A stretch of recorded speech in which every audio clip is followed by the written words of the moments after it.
This is crazy!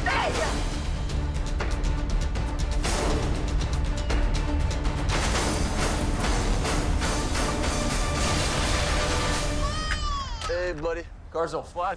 Hey, cars don't fly.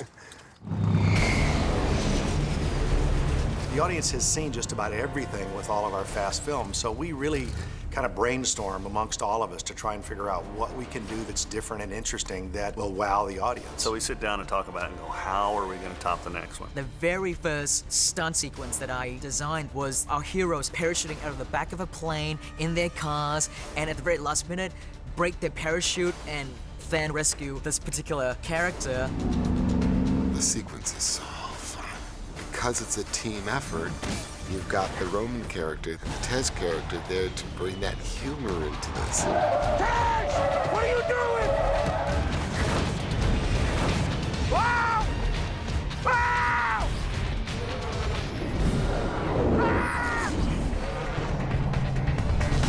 It's pretty cool. Day one, when Sparrow and I were called in to do second unit, they were discussing cars coming out of a C-130. What they didn't really realize was there were so many factors that are more complicated than probably any other sequence I've shot. So we definitely want to be low enough to see the chute opening in front of us. Right on. A number of people came up and said, well, people have thrown cars out of a C-130 before. So we knew it could be done. But how do you get cars coming out of an airplane that you can't control completely Oh my God, look at that. and have helicopters and crew and people down below and be 3 feet away from them and shoot them and do it exciting and safely?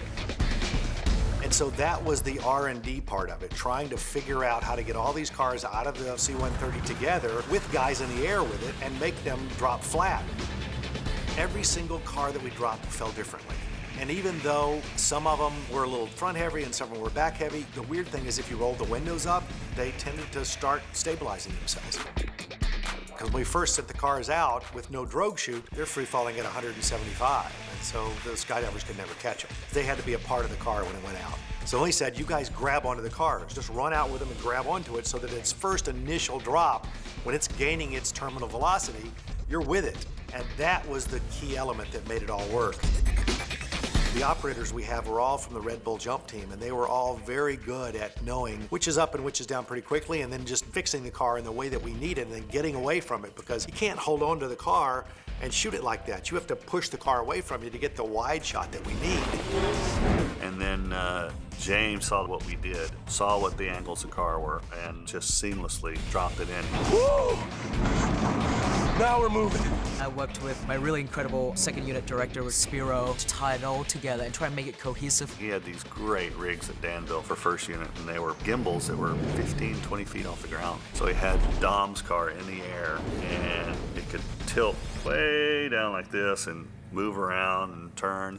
And they started with the camera car 200 yards away and flying in at speed as this car is starting to drop like this and comes around, goes around it, and this car is turning like this, and you come all the way in and you're in on Vent. And it cuts so great with the footage we have. The gimbal work is amazing. I was so jealous of Tyrese being in that rig.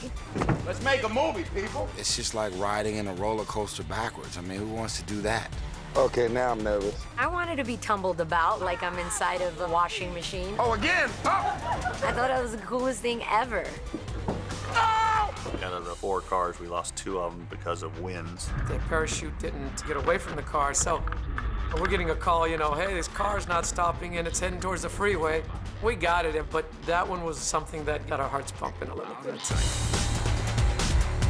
The airdrop sequence, we did it in 2 parts.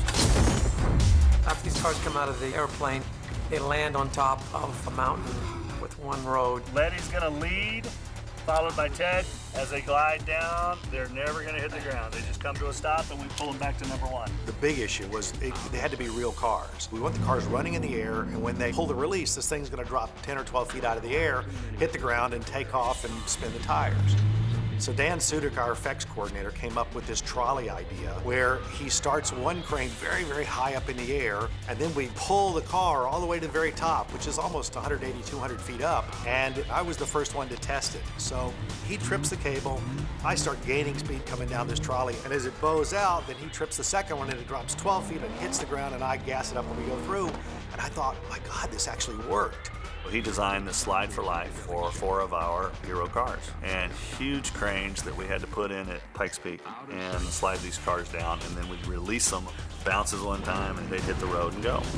By building a rig like this and doing it this way, it's just such a cool look on film. It's something you just don't ever see. I mean, a parachuting car and then releasing and dropping and then starting chasing. And then we had 4 of them doing it. I said very early on that this sequence will end up being a great trailer moment, and sure enough, it's in the first trailer. Hell yeah!